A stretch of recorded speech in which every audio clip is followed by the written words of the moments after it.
সুপ্রিয় দর্শক, আপনারা দেখতে পাচ্ছেন যে এখানে ট্রের মধ্যে এই যে মরিচ শুকানো হচ্ছে, যেটি আমাদের বাংলাদেশের নেই। আপনারা জানেন বাংলাদেশে গ্রামগঞ্জের বাড়িতে এরকম ট্রে করে বা বিভিন্ন ডিশের মধ্যে তারা উঠানে মরিচ শুকায়। সেরকম আমাদের নিউ ইয়র্কে আসানবার বাড়িতে দৃশ্যটি দেখে আমি আর থাকতে পারলাম না, আপনাদের সাথে শেয়ার করবো বলে এগুলো দেখাচ্ছি। এই যে এই মরিচগুলো আপনারা দেখতে পাচ্ছেন, সব ওনার গাছের মরিচ, উনি শুকাচ্ছে। এগুলো নিয়ে এই যে আসান ভাইকে আপনারা দেখতে পাচ্ছেন। তো এত মরিচের রহস্যটি কি, গল্পটা কি, একটু গল্পটা শুনি। আমরা হাঁটতে হাঁটতে আপনার বাগান দেখাবো এবং গল্পটা শুনি। বাংলাদেশ থেকে মরিচের অর্ডার দিছিলাম, এখন ওরা আমাদের জন্য পুরান হাডা নষ্ট মরিচ ফাড়াইছে। যান, আপনি আগে যান। নষ্ট মরিচ ফাড়াইছে, এই নষ্ট মরিচের কারণে জিদ করে আমি এখানে শুরু করলাম মরিচের বাগান। এখন আমার কাছে অনেক মরিচ আল্লাহ দিছে, এখন আমি মানুষেরও দিতে পারতেছি, নিজের সুখে খেতেছি, বাংলাদেশেও ফেলাইতে পারেন। সুপ্রিয় দর্শক শ্রোতা, আপনারা শুনতে পাচ্ছেন ওনার মুখের কথা যে এই যে উনি বাংলাদেশ থেকে মরিচ আনার পরে মরিচটা খারাপ করেছে, উনি জিদ করে এখন ওই বাংলাদেশ থেকে মরিচ আর নিয়ে আসে না।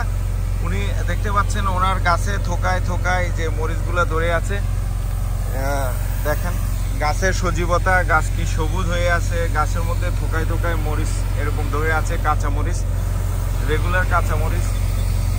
এবং ওনার সবজি বাগানের চম্বুক অংশ আপনাদেরকে দেখাবো,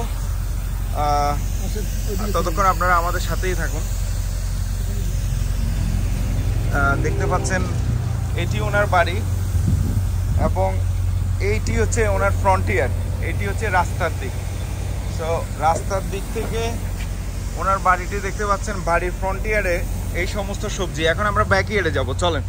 এখানে একটা জিনিস না দেখালে নয়, যে আপনারা দেখতে পাচ্ছেন ভেন্ডি, এই যে ভেন্ডি গাছগুলো সুন্দর করে উনি এই অল্প জায়গার মধ্যে কিভাবে ভেন্ডি গাছগুলো করেছে। এই পর্যন্ত মানে আনুমানিক কি পরিমাণ ভেন্ডি আপনি এখান থেকে নিচ্ছেন? অনেক ভেন্ডি, 2 দিন উঠাইলে আমার এক বেলা হয়ে যায়, 2 ভাগ 2.5 ভাগ হয়ে যায়। আপনারা ওনার মুখে শুনলেন, এই যে মরিচের রাজ্যে সুস্বাগতম আপনাদেরকে। এখানে অনেক গাছ আছে, গাছের সাথে প্রচুর মরিচ। এই যে আপনারা দেখতে পাচ্ছেন গাছের সাথে কত মরিচ। ও আবার এই যে টবের মধ্যে অনেক মরিচ, এখানে কিন্তু মরিচ গাছে অনেক মরিচ ধরে আছে, এগুলা অনেক উঠাইছে উনি। এখানে দেখেন, এখানে তো আল্লাহ দিলে ঝাঁকে ঝাঁকে মরিচ। এই যে সবচেয়ে বড় যে সিক্রেট, যে ওনার মরিচ গাছে দেখেন কত মরিচ। এটা একটা পুরা ফুল জৈব সার ইউজ করি, জৈব সার ইউজ করি। আপনি এখান দিয়ে আসেন, এখানে ফুল মরিচের একটা বাগান, বড় একটা বাগান, বড় বড় গাছ আপনারা দেখতে পাচ্ছেন। সেই গাছে থোকায় থোকায় জোকায় জোকায় পুরো গাছে মরিচ ধরে আছে, পুরো গাছে আমার সমান গেছে গাছ। এই যে গাছ কিন্তু ওনাকে আপনারা দেখতে পাচ্ছেন ওনার সমান গাছ হয়ে গেছে। তো এই ভিডিও দেখে অনেকে এনকারেজ হবেন, উৎসাহিত হবেন, আপনিও করার চেষ্টা করবেন।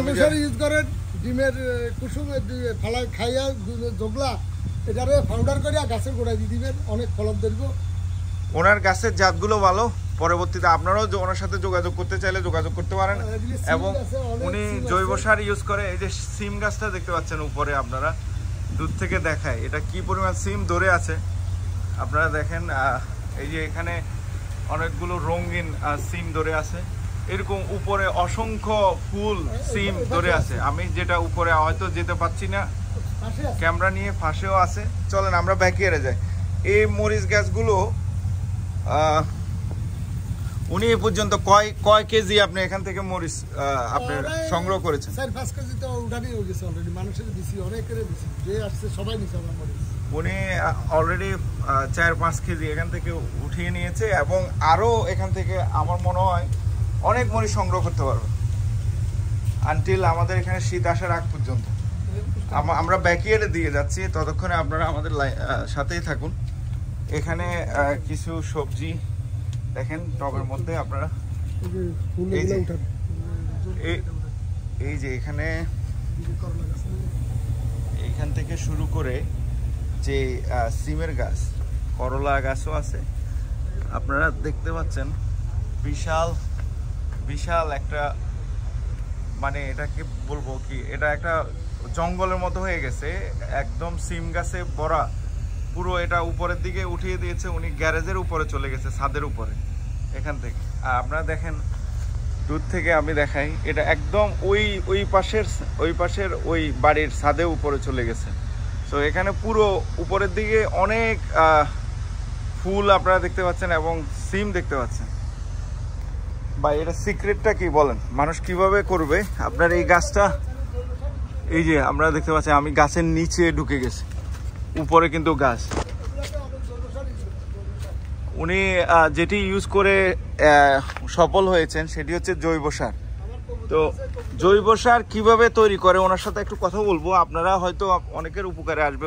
ওনার জৈব সারটা কিভাবে করছেন বলেন। জৈব সারটা বলতে আপনার এই যে অতিরিক্ত আপনার সবজি খান, সবজির যে ইয়াগুলা ফেলাই দেন আপনারা, ওগুলো আপনি রাখি দিবেন একটা জায়গাতে জমা করিয়া বা কোনো বাকেটের ভিতরে, এগুলো একটু ফসাইয়া, তারপরে মনে করেন আমার কবুতরের যে শেডগুলো আছে, যে ময়লাগুলো আছে, ওই ময়লাগুলো ফসাই, এগুলো আমি গাছের নিচে বাড়ির নিচে ঢুকে দিই, পরে আস্তে আস্তে এগুলো কার্যকর করে। জি ধন্যবাদ আপনাকে, এবং আপনারা আমাদের সাথে লাইক দিয়ে, কমেন্ট দিয়ে, ফলো দিয়ে রাখবেন। আরও সুন্দর সুন্দর ভিডিও নিয়ে আপনাদের মাঝে হাজির হব। ততক্ষণ পর্যন্ত সবাই ভালো থাকবেন। ধন্যবাদ।